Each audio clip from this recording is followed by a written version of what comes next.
कुछ कहानियां ऐसी होती है जिनका नाम सुनते ही दिल की धड़कन तेज हो जाती है, क्योंकि इन कहानियों में हमें हाथ लगती है बस खामोशी। ना कोई सबूत, ना कोई गवाह, ना कोई ऐसा सुराग जिसकी मदद से हम सच तक पहुंच सके, जिससे लगता है मानो ये राज हमेशा के लिए अंधेरे में हो गया हो। वक्त बीतता है और सच धीरे धीरे लोगों की यादों से मिटने लगता है, लेकिन सच हमेशा खोता नहीं। कभी कभी ये खामोशी सिर्फ एक मुखौटा होती है, कभी कभी ये सन्नाटा झूठ बोलता है और उसके पीछे छिपी होती है एक ऐसी हकीकत जो इंसान की रूह तक हिला दे। दोस्तों, आज हम आपको लेकर चलेंगे ऐसे ही एक कहानी की सच्चाई तक, जहां सवाल हजार है लेकिन जवाब सिर्फ खामोशी देती है। 1958 की कड़कड़ाती सर्दी में ब्राजील के रियो ग्रांडे दो सुल राज्य के सांता क्रूज दो सुल शहर में किस्मत ने अपनी चाल चलना शुरू किया, जो आगे चलकर राज्य के क्राइम हिस्ट्री के सबसे रहस्यमय प्रसंगों में से एक की शुरुआत बने। दोपहर के खाने के दौरान वहां के सबसे प्रभावशाली परिवारों में से एक के मुखिया निकोलाउ क्लीमन के सबसे छोटे बेटे ने एक घोषणा की, जिसने हमेशा के लिए उनके वंश की दिशा बदल दी। यूकेलाइडेस क्लीमन, जो लोकल पॉलिटिक्स में एक सम्मानित पार्षद थे, उन्होंने कहा कि वो राज्य की राजधानी पोर्तो एलेग्रे में विधायक का चुनाव लड़ने की कोशिश करेंगे। ये सुनकर परिवार के लोगों ने तालियों और हंसी के साथ प्रतिक्रिया दी। ये खबर वहां मौजूद सभी लोगों ने उसकी पत्नी मार्गिट और बेटियों सहित खुशी से स्वीकार की। हालांकि मार्गिट जानती थी आगे का सफर आसान नहीं होगा। उसे अपनी पहचान छोड़नी थी, कुछ रिश्तों को पीछे करना था और उन आराम भरे लम्हों से बाहर निकलना था जो उसने सालों में कमाए थे। पोर्तो एलेग्रे में नई जिंदगी की शुरुआत के बदले उसे नई दिनचर्या की आदत डालनी थी। मार्गिट अपने पति को अच्छी तरह जानती थी। उसे यकीन था उसके आत्मविश्वास और महत्वाकांक्षा से जीत बस वक्त की बात थी। पत्नी होने के नाते उसने उसका साथ दिया, पर उसे अंदाजा भी नहीं था कि यह नया सफर उन्हें सीधे ले जाएगा एक डरावने दुस्वप्न की ओर, जहां उसकी अपनी मौत उसका इंतजार कर रही थी। दोस्तों, स्वागत है आपका चैनल गुमशुदा हड्डियां के एक और एपिसोड में। आज के एपिसोड में हम एक आपराधिक मामले के बारे में बात करेंगे, जो दशकों बाद भी ब्राजील के दक्षिण के लोगों की यादों में बना हुआ है। इस कहानी को एक व्यक्ति कभी भूल नहीं पाएगा, जो है पत्रकार और लेखक रिकार्डो ड्यूरन, जिन्होंने इस मामले पर 15 सालों तक काम किया। अपने काम के परिणाम स्वरूप उन्होंने the Clayman case and its mysterious characters नामक बुक लिखी। ये एक खास काम था जिसे उन्होंने हमें खुद दिया, और यही हमारी कहानी की शुरुआत बनी। रिकार्डो ने हमें सिर्फ अपनी किताब ही नहीं दी, बल्कि कुछ जरूरी बातें भी हमारे साथ शेयर की, जिससे हमें इस मामले को समझने का एक नया नजरिया मिला। तो अब चलिए ब्राजील चलते हैं, जहां रियो ग्रांडे दो सुल राज्य का सबसे रहस्यमय मामला हमारा इंतजार कर रहा है।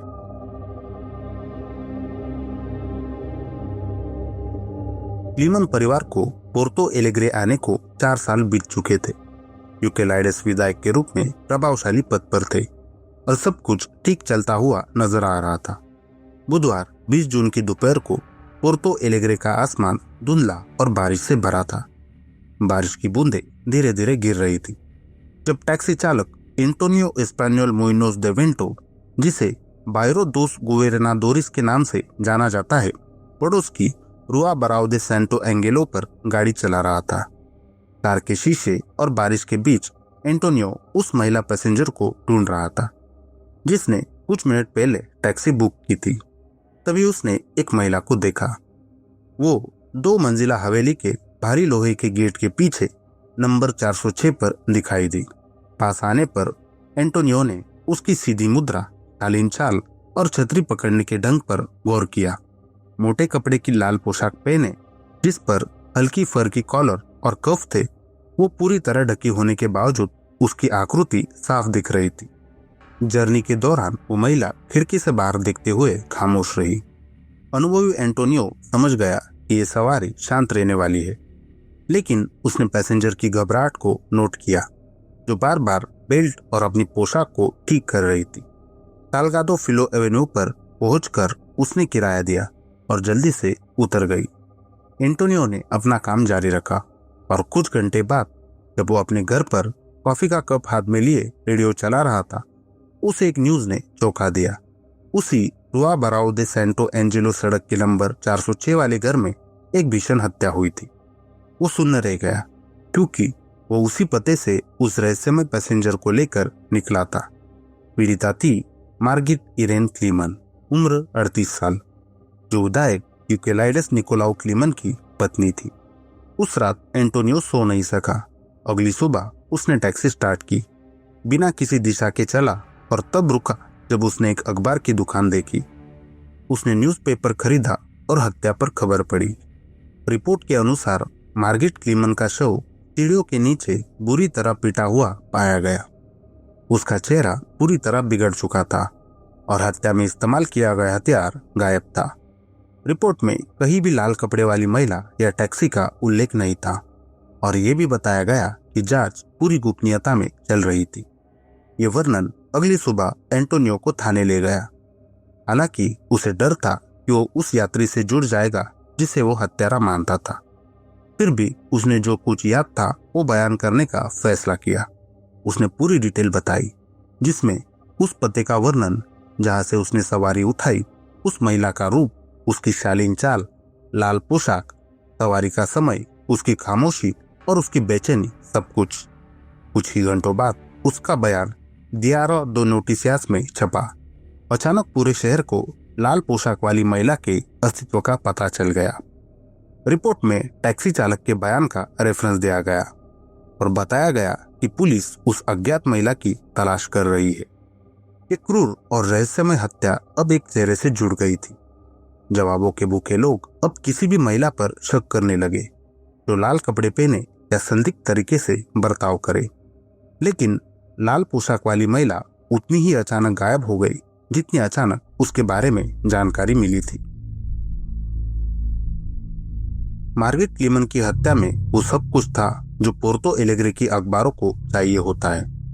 एक बेरहमी से की गई खून खराबे वाली वारदात, जिसमें शिकार थी एक खूबसूरत, पढ़ी लिखी और ऊंचे घराने की महिला।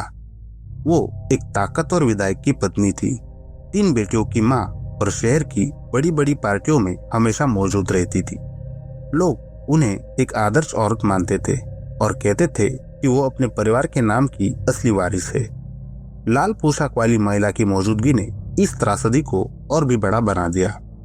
ये रहस्यमयी और अमीर घराने की दिखने वाली औरत को लोग जल्द ही एक नाम से बुलाने लगे, तामा देवे मेरलो, यानी लाल कपड़े पहनी महिला। क्लीमन केस उस दौर में हर जगह सुर्खियां बन गया था, लेकिन एक बारीकी थी।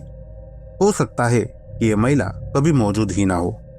हर संकेत यही बता रहा था कि यह कहानी अखबार बेचने के लिए प्रेस की बनाई हुई कहानी हो सकती है। ये शक तब बढ़ा जब टैक्सी ड्राइवर एंटोनियो एस्पेन्योल ने अजीब बयान देने शुरू किए और कहा कि उसे पैसेंजर का चेहरा याद नहीं है। जांच टीम को उस रहस्यमय औरत का कुछ भी सुराग नहीं मिला। एंटोनियो उलझन में था। उसने इस बात से इनकार तो नहीं किया कि उसने उसे लिफ्ट दी थी, लेकिन ये भी नहीं माना कि पूरी कहानी उसने गढ़ी थी। और इसी तरह एक ऐसा केस जो अभी शुरू ही हुआ था, उसमें एक और राज जुड़ गया। लाल कपड़ों वाली महिला की तलाश में कोई नतीजा न मिलने पर निरीक्षक जूलियो दे सूजा मोरेस ने अपना ध्यान यूकेलाइडस क्लीमन पर केंद्रित किया, जो राज्य के विधायक और पीड़िता के पति थे। पहला बयान 25 जून को लिया गया। यूकेलाइडस के अनुसार 20 जून 1962 का दिन खास होने वाला था, क्योंकि उस दिन उनकी शादी की 18वीं सालगिरह का जश्न था। सुबह उन्होंने तय किया कि वो अपना दिन अपनी बेटियों के साथ सांता क्रूज दो सुल में बिताएंगे। उन्होंने साथ में नाश्ता किया और 11 बजे शहर में मिलने का समय तय किया, जिसके बाद वो कॉम्बी वैन से विधानसभा गए, जहां उन्होंने दस्तावेज पढ़े, कागजात और अखबारों को देखा और लगभग तय समय तक काम किया। रुआ दा प्रेया पर उन्होंने मार्गेट से मुलाकात की। वो फुटपाथों पर चलते हुए बात करते और दुकानों की खिड़कियां देखते रहे। फिर शहर की ट्रेडिशनल ज्वेलरी शॉप कासा मैसन में दाखिल हुए। मार्गेट चमकदार अंगूठियों के एक सेट पर मोहित हो गई। यूकेलाइडस तुरंत समझ गए कि मार्गेट वो अंगूठी लेना चाहती है। उसने अपनी पुरानी अंगूठी बड़ी बेटी सुजाना को दे दी थी और वो नई अंगूठी के सरप्राइज के लिए वेट कर रही थी। फिर भी उन्होंने दिखावा किया कि उन्होंने अपनी पत्नी की इच्छा को नहीं समझा। मार्गरेट नहीं जानती थी कि उन्होंने पहले ही फैसला कर लिया था। वो अकेले दुकान पर लौटेंगे, अंगूठी खरीदेंगे और उसी रात उसे गिफ्ट में देंगे। लगभग 11:30 पर मार्गरेट ने यूकेलाइडस से कहा कि वो उसे कासा दासलास, जो एक पड़ोस की दुकान थी, वहां ले चले, जहां उसे बेटी सुजैना के लिए टोपी खरीदनी थी।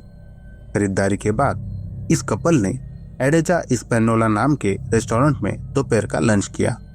घर लौटकर काम पर वापस जाने से पहले यूकेलाइडस ने बगीचे से बारगामोटा फल तोड़े और अपने ऑफिस की ओर निकल गए। मार्गरेट घर पर ही रही। दोपहर के बीच वो फिर कासा मसन गए और पत्नी के लिए गिफ्ट खरीदा। ज्वेलरी शॉप से निकलते समय वो तेज बारिश से चौंक गए, जो जल्द ही पूरे पोर्तो एलेग्रे में छा गई। दिन के आखिर में इतनी भारी बारिश में सांता क्रूज दो सुल जाने की संभावना उन्हें चिंता में डालने लगी। अपने बयान में उन्होंने कहा कि उन्होंने अपने जाने का फैसला कैंसिल किया।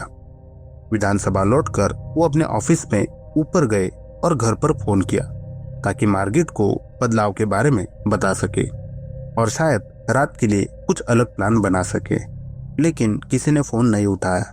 ये थोड़ा अजीब था, लेकिन चिंताजनक नहीं।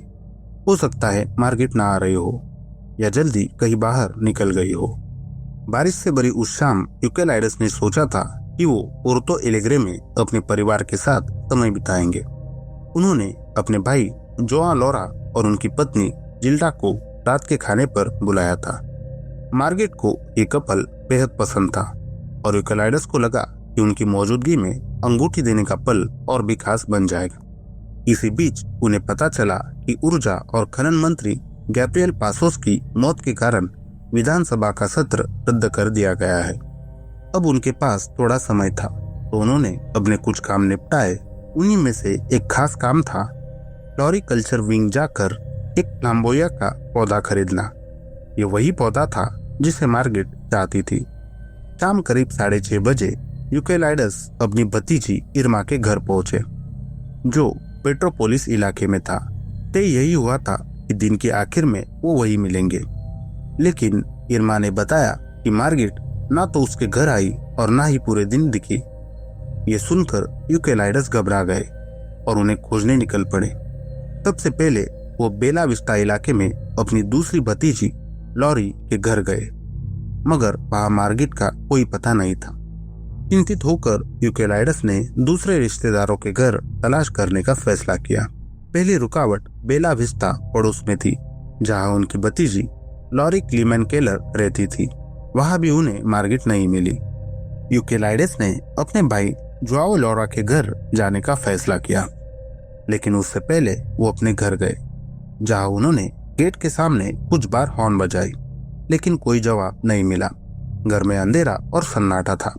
मार्गरेट का कोई संकेत नहीं था। जोआओ लोरा के घर पर उनका स्वागत जिल्डा ने किया, जो चिंतित थी और मदद करने की कोशिश कर रही थी। उसने मार्गरेट के फेवरेट गॉर्जियस नामक सैलून में फोन किया, लेकिन वहां भी किसी ने उसे नहीं देखा था। इसके बाद जिल्डा ने बताया कि जोआओ लोरा अपने पार्टनर कार्लो मैडर के साथ एक बार में है। बेचैन होकर यूकेलाइडस वहां पहुंचे।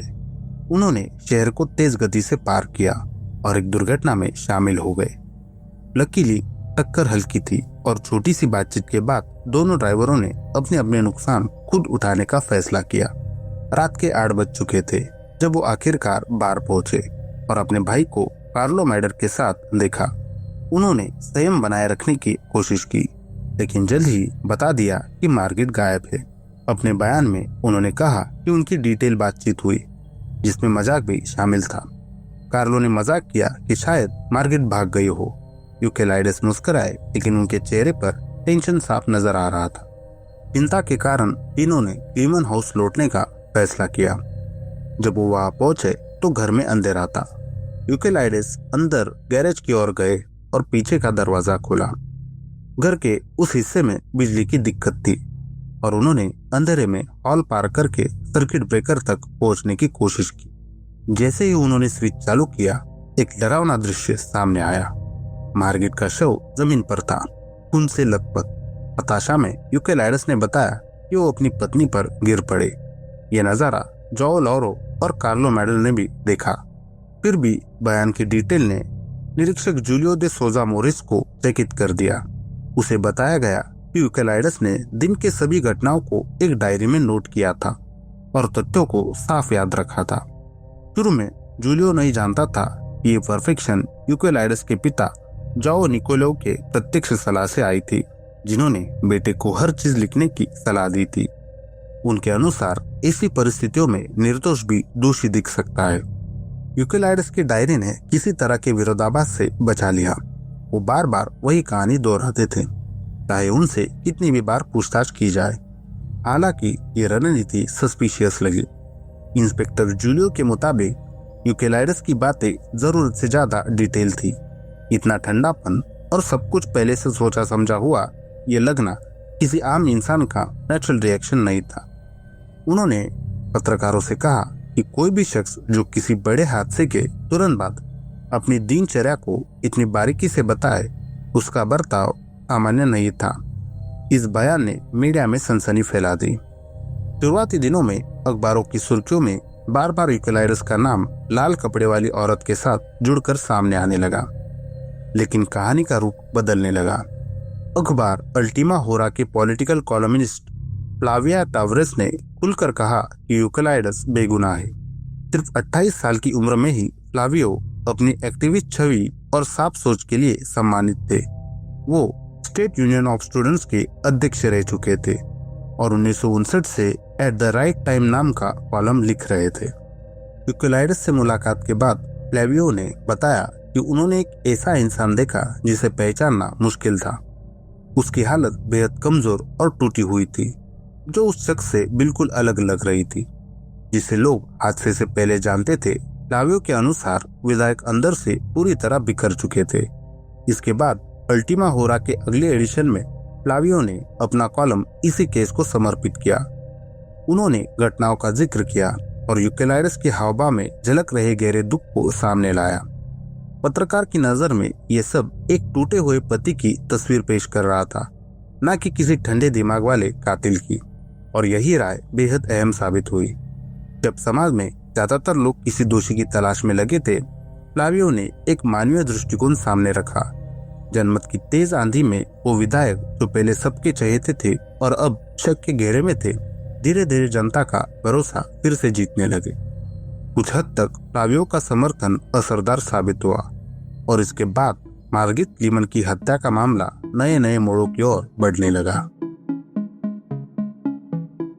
अगस्त 1962 की शुरुआत पत्रकारों ने क्राइम सीन की पुनर्निर्मिति की। प्रेस के मुताबिक मार्गिट को गुस्से के एक क्षण में मार डाला गया होगा। एक्सपर्ट्स के मुताबिक हमला घर की दूसरी मंजिल से शुरू हुआ। इसी पल ये जाने बिना कि उसे धक्का दिया गया था या वो खुद बचने की कोशिश कर रही थी, मार्गिट सीढ़ियों की ओर भागी, लेकिन तभी वो या तो फिसली या धकेली गई। उसका शरीर लकड़ी की सीढ़ियों से लुढ़कता हुआ आखिरी मोड़ तक जा गिरा। लेकिन हमलावर यही नहीं रुका। उसने पीड़िता पर तब भी वार किए जब वो जमीन पर गिरी हुई थी और बचाव करने की हालत में नहीं थी। उसके चेहरे पर किसी भारी चीज से हमला किया गया और वो हथियार कभी बरामद नहीं हुआ। कुछ दिनों बाद हवेली से एक फायरप्लेस का भारी लोहे का औजार गायब पाया गया, वही मेटल का टुकड़ा जिसके वार से इंसानी खोपड़ी तक कुचली जा सकती थी। क्राइम सीन अपने आप बहुत कुछ कह रहा था। हत्यारे की मानसिक स्थिति गुस्से से भरी थी, लेकिन कोई संदिग्ध निशान पीछे नहीं छोड़ा गया। ना दरवाजा टूटा, ना खिड़की, ना पैर के निशान और ना ही उंगलियों के निशान। साफ था कि जिसने भी ये वारदात की वो उस घर को अच्छी तरह जानता था। अब शक की कोई गुंजाइश नहीं बची थी।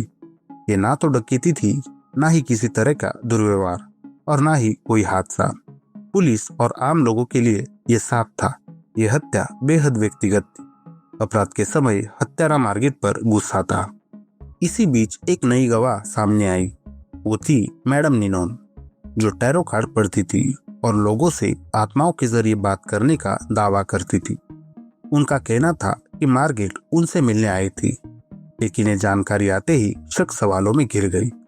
मार्गिट अपने परिवार और दोस्तों के लिए हमेशा धार्मिक थी। ऐसे में यह मानना मुश्किल था कि वो किसी ज्योतिषी या माध्यम के पास जाती। समाज और वर्क का फर्क कभी मैडम निनोन से उसके संपर्क की संभावना को कम करता था। इन्वेस्टिगेशन का ध्यान अब उस रहस्यमयी लाल कपड़े वाली महिला पर गया, लेकिन सीधे उस पर नहीं, बल्कि उसके सामाजिक दायरे पर, पोर्तो एलेग्रे की अमीर और उच्च वर्ग की महिलाओं पर। यही शक और गहरा तब हुआ जब मार्गिट के नाखूनों के नीचे से एक अजीब सा अवशेष मिला। जांच में पता चला कि ये टुकड़ा विसो कोट का था, जो उस समय सिर्फ ऊंचे वर्ग की औरतें पहनती थी। इस सुराग के पीछे चलते हुए पुलिस रिवायरा नाइट क्लब तक पहुंची, जहां अमीर घरानों की महिलाएं अक्सर आती थी। लेकिन जब उनसे पूछताछ हुई तो किसी ने भी अपराध वाली रात विसो कोट पहनने की बात कबूल नहीं की। उस वक्त दिन में, खासकर बारिश के दौरान, विसो कोट पहनना लोगों में खराब टेस्ट और बेढंगापन माना जाता था। यही बात गवाह महिलाओं ने अपने बयानों में भी दोहराई। लेकिन ये सुराग किसी नतीजे तक नहीं पहुंचा। अखबार अल्टीमा होरा ने पुलिस की जांच को लेकर तीखी आलोचना की। रिपोर्टरों के मुताबिक किसी ने भी पर की किसी भी एक्सपर्ट से जांच नहीं करवाई, और मार्गिट के नाखूनों के नीचे मिले रेशे से सच में विसो के सैंपल थे या नहीं, इसकी भी जांच नहीं करवाई। सब कुछ सिर्फ अंदाजे पर आधारित था। ये पहली बार नहीं था जब जांच पर सवाल उठे। सच तो यह है कि जिस दिन अपराध हुआ, हालात शुरू से ही अजीब थे। पुलिस के पहुंचने से पहले ही वहां घूमते राजनेताओं ने क्राइम सीन को दूषित कर दिया था। और यही नहीं, बाद में जब क्राइम सीन को सील किया गया, तब भी पत्रकारों ने लिखा कि दोस्त, परिचित, सचिव और उम्मीदवार तक सभी जांचकर्ताओं के साथ अंदर घुसने की होड़ में लगे हुए थे। जरा सोचिए, हालात इतने बेकाबू थे कि लोग अपनी मर्जी से खिड़कियां और दरवाजे खोलकर कमरों में घूमने लगे। किसी ने तो हद ही पार कर दी, सीधे पीड़िता के खून पर पैर रख दिया, और उस पैरों के निशान को पुलिस ने कुछ देर के लिए बड़ा सुराग मान लिया। लेकिन असल में वो एक भारी गलती थी। अब जरा तस्वीर सोचिए, एक तरफ अफवाहें उड़ रही थी, दूसरी तरफ सबूत बर्बाद हो रहे थे। इन सब के बीच पुलिस जैसे तैसे केस को आगे बढ़ाने की कोशिश कर रही थी। हत्यारे का कोई पक्का निशान नहीं था, तो जो भी छोटी सी बात मिलती वही उनके लिए एक नया सुराग बन जाती। यही वजह थी कि अचानक शक की सुई यूकेलाइडिस से हटकर एक नई लड़की की तरफ मुड़ गई, जिसका नाम था सांद्रा रिबास। उम्र 18 साल और उसकी पहचान सुनहरे बाल, हरी आंखें, पतला शरीर और लंबे सुडौल पैर। लोग कहते थे कि लाल पोशाक उस पर ऐसी जमती थी जिसे उसी के लिए बनी हो। सांद्रा जहां भी जाती, सबकी नजरें उसी पर टिक जाती, खासकर रिवेरा नाइट क्लब की रंग बिरंगी रोशनी में। और वही एक रात शराब के नशे में उसने अचानक सबके सामने सोफे पर चढ़कर चिल्ला दिया, हाँ, मैं ही हूँ वो लाल कपड़े वाली औरत। बस ये सुनना था कि बात आग की तरह फैल गई। पुलिस तक खबर पहुंची और हंगामा मच गया। लेकिन इससे पहले कि पुलिस उस तक पहुंच पाती, सैंड्रा अचानक शहर से गायब हो गई, और उसके बाद शुरू हुई उसकी तलाश। वो महिला पेलोटास में पकड़ी गई और हिरासत में ली गई। गिरफ्तारी के वक्त उसने लाल ऊनी टोपी पहनी हुई थी, जिस पर पुलिस पूछताछ कर रही थी। हालांकि ये गिरफ्तारी फिजूल साबित हुई और सैंड्रा को जल्द ही रिहा कर दिया गया। असली धमाका तब हुआ जब डियारो दे नोटिसियास अखबार ने छापा कि एक इंटरव्यू में सैंड्रा ने कबूल किया था कि उसने रिवेरा नाइट क्लब में एक रात विधायक यूकेलाइडिस क्लीमन के साथ डांस किया था, पर यूकेलाइडिस ने इस आरोप का कभी जवाब नहीं दिया। इस रिपोर्ट ने पुलिस को सैंड्रा को ढूंढने के लिए प्रेरित किया, जिसके जवाब में पुलिस ने एक सोशल मैसेज छोड़ा, या तो वो गवाही देने के लिए पोर्तो एलेग्रे में पेश हो या फिर उसे फिर से गिरफ्तार किया जाएगा। जिस पर फिर से यूकेलाइडिस ने चुप्पी चुनी। दबाव के चलते सैंड्रा हाजिर हुई। पुलिस के लिए अजीब बात यह थी कि उसने पूछताछ सहन कर ली। कुछ वक्त रोने के बावजूद उसने मजबूती दिखाई और उसने कहा कि वो यूकेलाइडिस को पर्सनली नहीं जानती थी, और ये भी कहा कि वो अपराध के दिन पोर्तो एलेग्रे में नहीं थी। रिवेरा के बारे में सैंड्रा ने कहा कि वो नशे में थी और ये सब महज एक मजाक था। इस बात पर पुलिस ने विश्वास नहीं किया और टैक्सी चालक एंटोनियो एस्पेनोल को बुलाया गया, जो उसके खिलाफ एकमात्र गवाह बचा था। थाने पहुंचकर सैंड्रा को देखते ही एंटोनियो ने पूरे कॉन्फिडेंस से कहा कि ये वो महिला नहीं है जिसे उन्होंने 20 जून की दोपहर देखा था। फिर भी पुलिस का जुनून बरकरार रहा। इसके बाद पुलिस का ध्यान 3 महिलाओं के एक छोटे ग्रुप पर चला गया, जिनके बारे में अल्टीमा होरा ने कहा था कि उनका मार्गिट की हत्या से संबंध हो सकता है। 2 महिलाओं के नाम, पते और काम की जगह अखबार में पब्लिक कर दिए गए। दिलचस्प बात यह थी कि उनमें से एक अपराध के दिन से काम पर नहीं गई थी। वो घर में बंद थी और अपनी बेटियों को किसी के लिए दरवाजा न खोलने के लिए कह रही थी। तीसरी संदिग्ध को अधिक सावधानी से देखा गया। बस इतना पता था कि वो सांता क्रूज दो सुल की एक सुनहरे बालों वाली लड़की थी। बाकियों की तुलना में उसके खिलाफ अधिक ठोस सबूत थे, जिन्हें एक गुमनाम लेटर के रूप में भेजा गया था, जिसमें बहुत से इशारे थे। पुलिस ने उन सभी की जांच की, लेकिन जैसे कि अफवाहों पर आधारित जांचों में होता है, दिनों के बीतने के साथ जांच कमजोर पड़ गई। लाल पोशाक वाली महिलाओं से जुड़ी खबरें कमजोर होने लगी और आखिर में यह स्पष्ट हो गया कि 3 औरतों का ग्रुप महज सनसनीखेज का एक और अध्याय था। ऐसा ही माली एंटोनियो दे फ्राइटस के साथ हुआ, जो मिर्गी के मरीज थे और पुलिस के मुखबिर भी। जांच के दौरान कई बार बुलाए जाने के बाद उन्होंने अपनी पत्नी पर हमला किया, जिसके बाद उन्हें संदिग्ध माना जाने लगा। पता चला कि वो मार्केट की मौत वाले दिन काम पर नहीं थे और उनके पास कुछ अजीब चीजें थी, एक फावड़ा और एक छोटी कुल्हाड़ी, जो तुरंत गायब हो गई। बयान में उन्होंने एक मेटल की फाइल की मौजूदगी भी छुपाई, जिससे अपराध से उनका संबंध होने का शक गहरा हुआ। आखिरकार उन्होंने अपने बच्चों की कसम खाई कि वो हत्यारे नहीं है, और जांच में साबित हुआ कि वो फावड़ा और छोटी कुल्हाड़ी कभी अस्तित्व में ही नहीं थे। फाइल मौजूद थी, लेकिन वो उन्हें दोषी ठहराने के लिए पर्याप्त सबूत नहीं थी और एंटोनियो बरी हो गए। जब इस मामले पर ध्यान कम होता लग रहा था, तब एक नया संदिग्ध सामने आया। इस बार खुद क्लीमन परिवार के निकट सर्कल से, जो था 17 साल का लुइस फर्नांडो, जो यूक्लाइडस क्लीमन का भतीजा था। जैसे ही नए संदिग्ध की खबर फैली, ये जानकारी सामने आई कि लुइस पहले से ही पुलिस रिकॉर्ड में शामिल था। उसका नाम चोरी की 3 घटनाओं में था, 2 साधारण चोरी के लिए और 1 कार चोरी के लिए।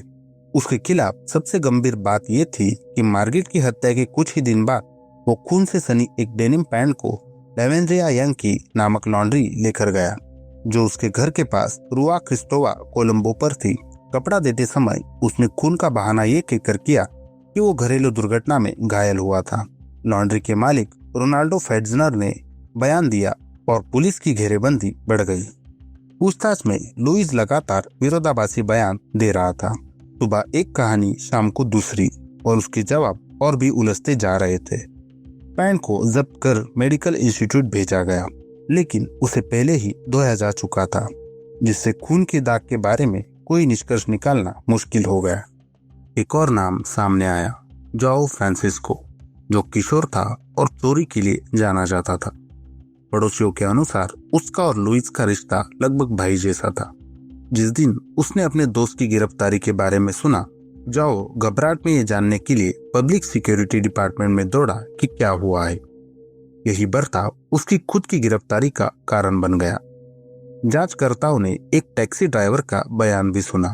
ड्राइवर ने बताया कि वारदात वाली सुबह जोआओ ने कोलंबो स्ट्रीट की एक बार से उसे बुलाया और मैरिकल फ्लोरियानो स्ट्रीट तक ले जाने के लिए कहा। वहां पहुंचने के बाद जोआओ कुछ मिनट के लिए उतरा और फिर वापस टैक्सी में आकर ड्राइवर से बोला कि अलग अलग गलियों में धीरे धीरे गाड़ी चलाओ। जब टैक्सी बराओ दे सेंट एंजेलो पहुंची, जो ठीक उसी ब्लॉक में था जहां क्लीमन का घर था, तो जोआओ ने कार को और धीमा करने के लिए ड्राइवर से कहा। यह बर्ताव ड्राइवर को अजीब लगा। आखिर में सफर वही खत्म हुआ जहां से शुरू हुआ था, उसी बार पर कोलंबो स्ट्रीट में, जहां जोआओ बिना कुछ कहे गाड़ी से उतर गया। इसके बावजूद पुलिस के पास उन्हें हिरासत में रखने के लिए पर्याप्त सबूत न होने के कारण लुइस और जोआओ फ्रांसिस्को को हबियास कॉर्पस लॉ के तहत रिहा कर दिया गया। इसी दौरान इंस्पेक्टर जूलियो अलग अलग दिशा में जांच करता रहा। कभी वो यूक्लाइडस क्लीमन पर शक करता, तो कभी लुइस फर्नांडो और जोआओ फ्रांसिस्को पर नजर रखता। लेकिन उसने कभी साफ साफ नहीं बताया कि ये लोग इस मामले से कैसे जुड़े हैं। लगता था कि उसे खुद भी पूरी तरह यकीन नहीं था, बस वो हालात पर किसी तरह पकड़ बनाए रखना चाहता था। कुछ महीनों बाद लुइस फिर खबरों में आया। इस बार वो दो दोस्तों के साथ मिलकर एक दुकान तोड़ने की कोशिश में पकड़ा गया। पुलिस ने उसे फिर से गिरफ्तार किया और बाल सुधार गृह भेज दिया, जहां उस पर कड़ी निगरानी रखी गई।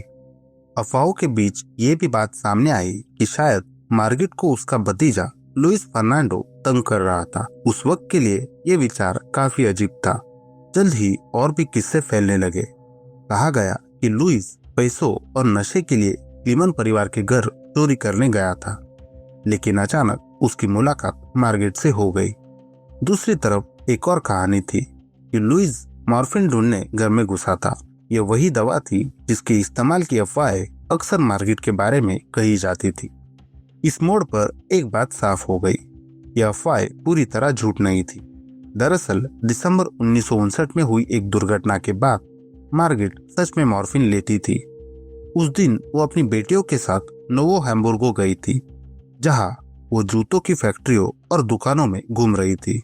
लेकिन लौटते समय अपनी हवेली के सामने कार से उतरते वक्त मार्गरेट ठोकर खाकर गिर गई और बुरी तरह चोटिल हो गई। शुरुआत में ये एक आम हादसा लगा, लेकिन जल्द ही मार्गरेट असहनीय दर्द से गिर गई। इतना दर्द कि चलना मुश्किल हो गया। डॉक्टरों द्वारा प्रिस्क्राइब दवाएं दर्द में असर नहीं कर रही थी, जिस वजह से मॉर्फिन उसकी बड़ी मदद बन गई।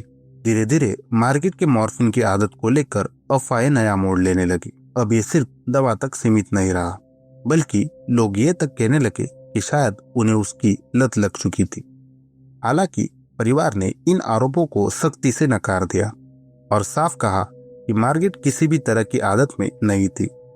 लेकिन जैसे जैसे ये बात शांत होने लगी, लुइस फर्नांडो से जुड़े शक भी पीछे छूट गए और तभी एक नई घटना ने पूरे पोर्तो एलेग्रे को हिला दिया। एक ऐसा हादसा जिसने मार्गरेट की हत्या के सच को और गहराई में धकेल दिया। दिन था शनिवार 31 अगस्त 1963। क्लीमन केस शुरू हुए एक साल से थोड़ा ज्यादा ही हुआ था। उस दिन सांता क्रूज दो सुल का मौसम बेहद भारी था। उमस से लोग परेशान थे और टेम्परेचर करीब 30 डिग्री सेल्सियस तक पहुंच चुका था।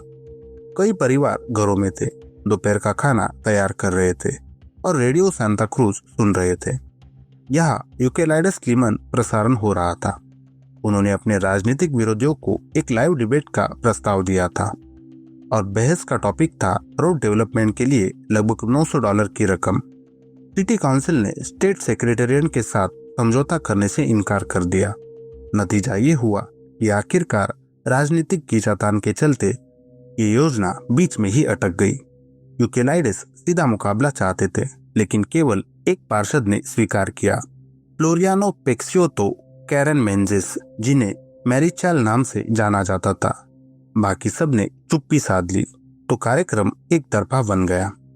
यूकेलाइडस ने बोलना शुरू किया और पार्षद को जवाब देने का मौका दिया, जिसने उनकी बात खत्म होते ही उत्तर दिया। पीएचडी से जुड़े और गांवों में लोकप्रिय यूकेलाइडस के बिल्कुल उलट मैरीचेल पुराने पीटीबी पार्टी से थे।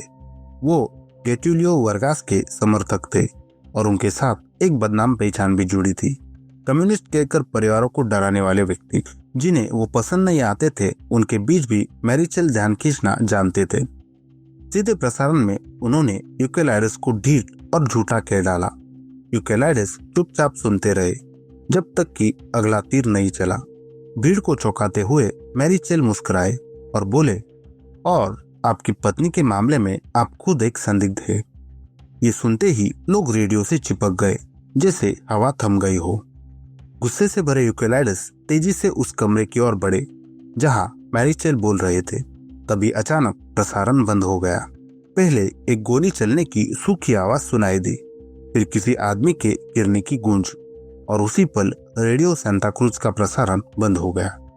गांव कस्बों के रसोई घरों और बरामदों में लोग बेताबी से रेडियो के बटन घुमा रहे थे, सिग्नल ढूंढने की कोशिश कर रहे थे। लेकिन कुछ ही देर में सबको समझ आने लगा, अभी कुछ बड़ा घट चुका है। कई श्रोताओं के लिए निष्कर्ष तत्काल था, यूकेलाइडस क्लीमन ने पार्षद मैरीचेल को मार दिया।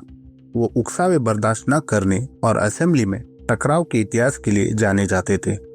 कुछ ही मिनटों में मैरीचेल के समर्थक बंदूकों और रिवॉल्वर से लैस होकर रेडियो स्टेशन पहुंच गए, बदला लेने के लिए तैयार। लेकिन जब उन्होंने अंदर प्रवेश किया तो दोनों राजनेताओं का कोई निशान नहीं था। कर्मचारियों ने बताया कि जिसने गोली खाई वो थे यूकेलाइडस।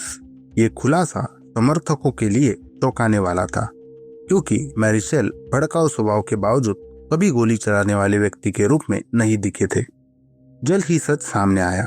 गवाहों ने बताया कि यूकेलाइडस पर पत्नी के मामले में आरोप लगाने के बाद मैरीचेल ने उसे स्टूडियो में हाथ उठाए हुए प्रवेश करते देखा, जैसे रोकने का इशारा कर रहा हो और कह रहा हो रुको। जाहिर तौर पर मैरीचेल ने इशारे को गलत समझा और एक तेज हरकत में उसने जैकेट की जेब से रिवॉल्वर निकाली और गोली चला दी।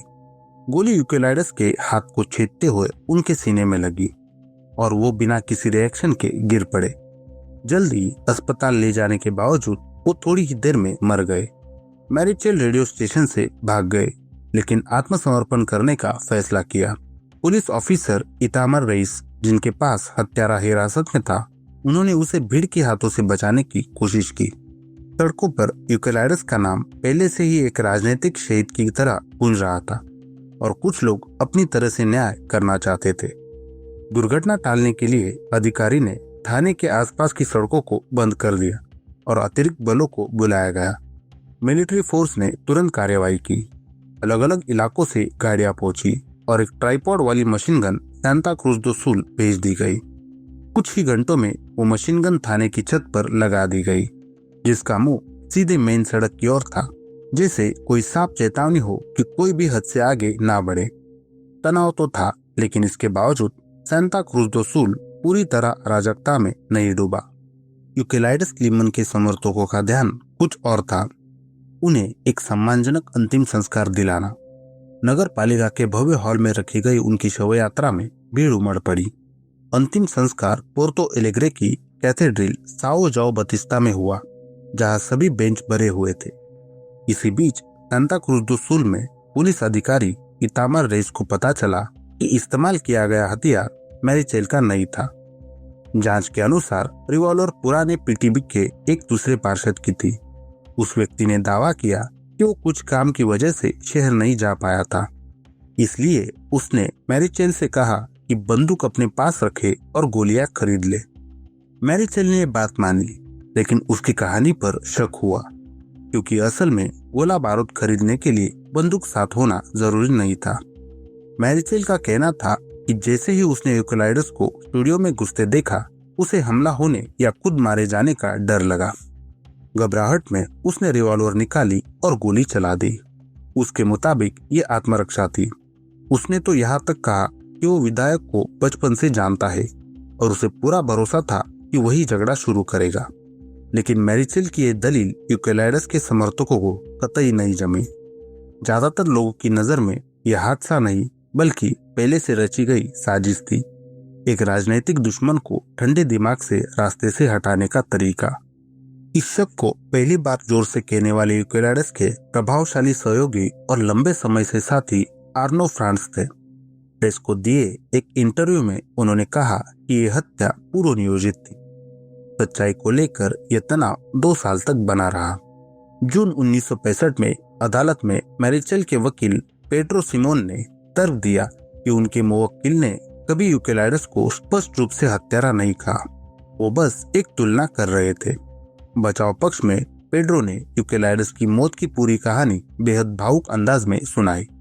उन्होंने यहाँ तक कि पीड़ित की तारीफ भी की, क्योंकि वो जानते थे कि शहर एक राजनीतिक शहीद की याद पर सीधा हमला बर्दाश्त नहीं करेगा। लेकिन असली तेवर तब दिखे जब पेड्रो ने प्रेस पर आरोप लगाया। उनका कहना था कि अखबारों ने लगातार यूकेलाइडस को निशाना बनाया और आखिरकार उसे पागलपन की कगार तक पहुंचा दिया। हैरानी की बात यह थी कि अदालत में इस भाषण को तालियां मिली। जूरी ने पेड्रो की कहानी पर भरोसा कर लिया और नतीजा ये रहा कि सजा उम्मीद से बेहद हल्की रही, सिर्फ 1.5 साल की जेल। क्योंकि मैरीचेल ने पहले ही अपनी सजा का हिस्सा पूर्व रिहाई में काट लिया था, उसे तुरंत रिहाई मिली। लेकिन ये आजादी थोड़ी ही देर चली। अभियोजन पक्ष फैसले से संतुष्ट नहीं था।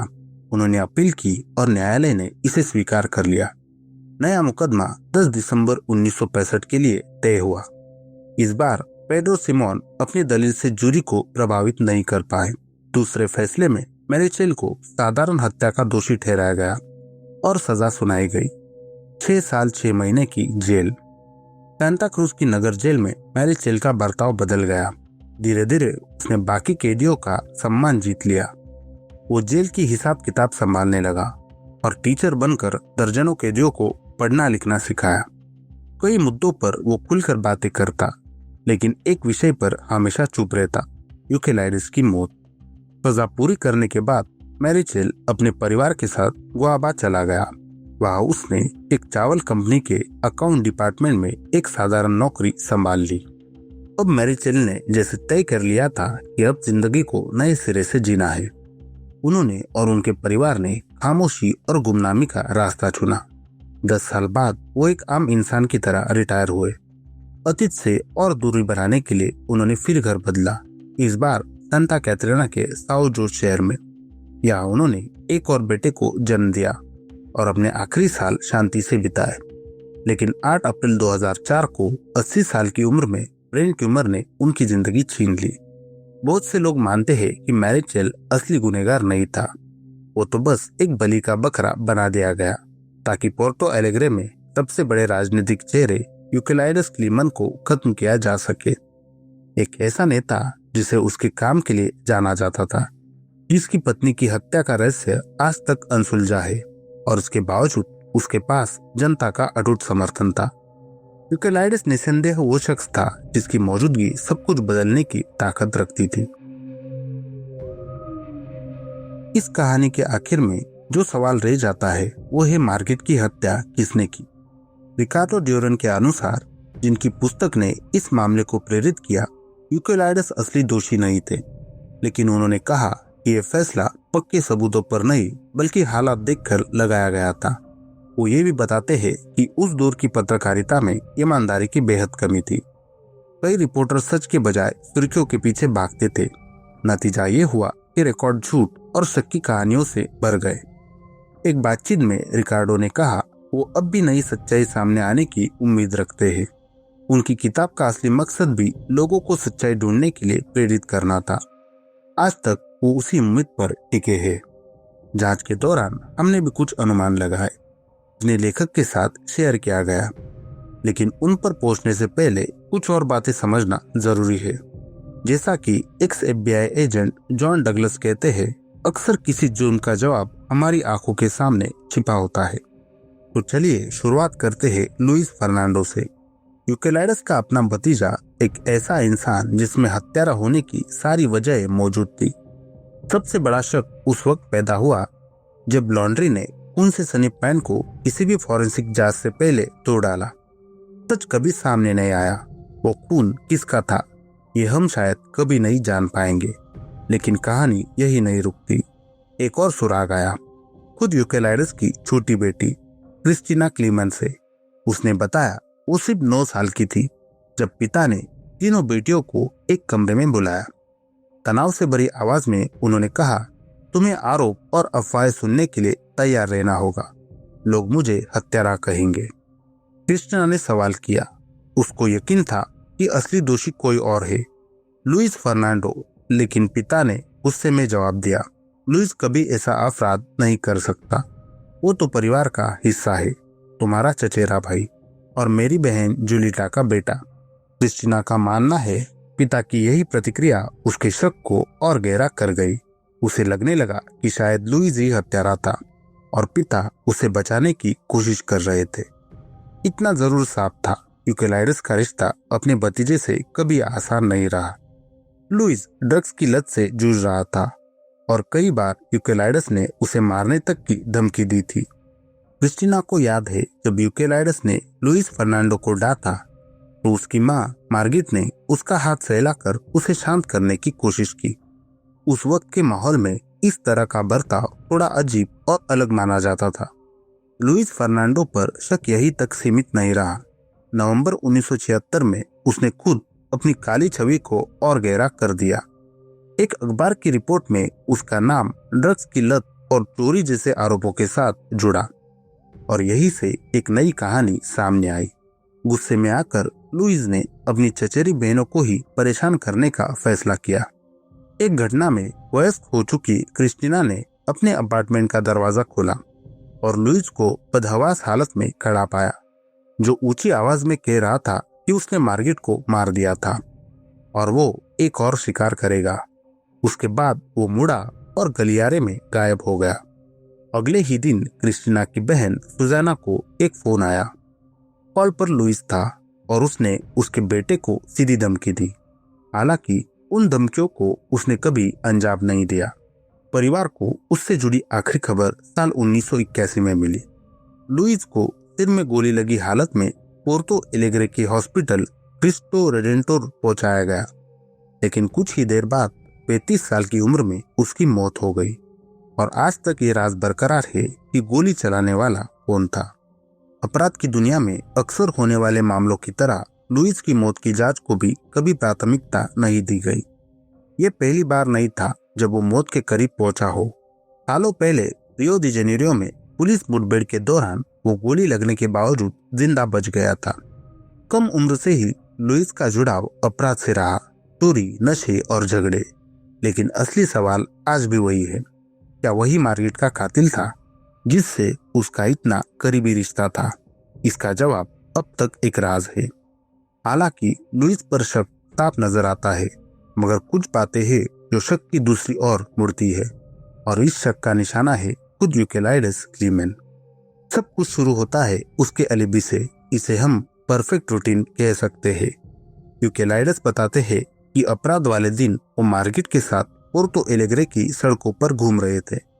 उन्होंने उसे दुकानों की खिड़कियां दिखाई, एक ज्वेलरी पर उसकी नजर ठहरी, लेकिन यूकेलाइडस ने अनदेखा करने का नाटक किया ताकि बाद में जाकर वही गहना खरीदकर उसे सरप्राइज दे सके। दोपहर का खाना खाने के बाद दोनों क्लीमन परिवार के घर लौटे। यहीं पर यूकेलाइडस मार्गरेट को जिंदा देखने वाले आखिरी व्यक्ति साबित हुए। अगले कुछ घंटों में उन्होंने ऐसे काम किए जो उनके लिए अलिबी बन सकते थे, जैसे वापस ज्वेलरी की दुकान जाना, एक फूल वाले से फ्लाम्बोया का पौधा खरीदना और बारिश का बहाना बनाकर जर्नी को टाल देना। इसके बाद उन्होंने घर पर फोन किया और पत्नी की गैर मौजूदगी का जिक्र किया। इसके बाद उन्होंने कहा कि उन्होंने भतीजी इर्मा क्लीमन पिकोली के घर मिलने का प्रोग्राम बनाया, लेकिन इर्मा ने कहा कि उसे मार्गरेट की कोई खबर नहीं मिली। यूकेलाइडस तब भी बाकी रिश्तेदारों के घर गए और सभी ने कहा कि उन्होंने मार्गरेट को नहीं देखा। इसके बाद वो अपने भाई के घर गए और यहाँ तक कि अपने घर के सामने भी रुके। उन्होंने हॉर्न बजाया जैसे किसी संकेत का इंतजार कर रहे हो, लेकिन वो अंदर नहीं गए। बाद में जब उनके साथ भाई जाओ और दोस्त कार्लो मेडर थे और तभी वो घर के अंदर दाखिल हुए। अब सवाल उठता है, क्या वो इसलिए रुक रहे थे क्योंकि अकेले अंदर जाने की हिम्मत नहीं थी? एक बार फिर यूकेलाइडस गवाहों के बीच थे। तब की नजर में वो एक परेशान पति थे जो अपनी गुमशुदा पत्नी की तलाश कर रहा था, जबकि वो सीधे घर जा सकते थे। उन्होंने लंबा रास्ता चुना और इस दौरान कई लोगों ने उन्हें देखा और सुना। फिर वो घर में दाखिल हुए, अंधेरे में कदम रखा और वही मार्गरेट का शव मिला। शव के पास वो जमीन पर गिर पड़े, मानो एक टूटे हुए बेबस आदमी की तस्वीर हो। लेकिन क्या वाकई इर्मा के घर मिलने की प्लानिंग सच में बनी थी? और क्या उस दिन की दिनचर्या इतनी ही मासूम थी जितनी उन्होंने बयान की? कहानी को और मजबूत बनाने के लिए यूकेलाइडस ने कहा कि उनके पिता ने सलाह दी थी कि हर घटना को लिख डालो। उन्होंने वैसा ही किया। बयान लंबा और बारीकियों से भरा हुआ था, जिसे उन्होंने बार बार सोचा हो कि एक निर्दोष पति का परफेक्ट अलिबी कैसे गढ़ा जाए। और अब असली सवाल सामने आता है, आखिर यूकेलाइडस के पास ऐसा कौन सा कारण था जिसकी वजह से वो मार्गरेट की हत्या कर सकते थे? इस सवाल का असली जवाब तलाशने के लिए हमें पीड़िता की जिंदगी और उसके प्रोफाइल को गहराई से समझना होगा। यही से कहानी का नया और अहम मोड़ शुरू होता है। मार्गरेट जवान और खूबसूरत थी और कई पुरुषों की नजरें अक्सर उन्हीं पर टिकती थी। वो लंबे समय तक अकेली रहती थी और अपनी रोजमर्रा की अलग दिनचर्या का पालन करती थी। उनके भतीजे लुइस फर्नांडो के साथ उनका रिश्ता भी थोड़ा अजीब था। इसके अलावा शायद वो मॉर्फिन की लत से भी जूझ रही थी, जो उनके शारीरिक और भावनात्मक दर्द को कम करती थी। मार्गरेट जितनी मजबूत दिखती थी, अंदर से दर्द उन्हें कमजोर कर देता था और उन्हें राहत पाने के लिए मॉर्फिन जैसी चीजों की ओर खींच सकता था। वही यूकेलाइडस बड़े, मूडी और पूरी तरह राजनीति में उलझे हुए थे। हो सकता है कि वो हमेशा अपनी जवान और निर्भर पत्नी के साथ धैर्य नहीं रख पाते थे। यह सब सिर्फ अंदाजा है, ऐसे संकेतों पर आधारित जो इस बात की संभावना दिखाते हैं बिना सीधे यूकेलाइडस पर आरोप लगाए। अब वो जीवित नहीं है, इसलिए खुद को बचा भी नहीं सकते। कपल की रोजमर्रा की जिंदगी को देखकर ये सोचना आसान है कि अपराध वाला दिन रोमांटिक नहीं था, बल्कि तनाव और झगड़ों से भरा था। शायद यूकेलाइडस अपनी पत्नी की आदतों से थक चुके थे। बेटी क्रिस्टीना की गवाही से पता चलता है कि यूकेलाइडस उन लोगों से कैसे पेश आते थे जो नशे से जुड़े थे, जैसे भतीजा लुइस फर्नांडो। कहानी भर में कई गवाहियों ने उनके गुस्सैल स्वभाव को सामने लाया। तथ्यों को देखकर यह सोचना जायज है कि उनके और मार्गरेट के बीच कोई तेज बहस हुई हो। कई महिला हत्याओं में हमलावर आमतौर पर सिर या गर्दन पर वार करता है, गला घोटता है या मारपीट करता है।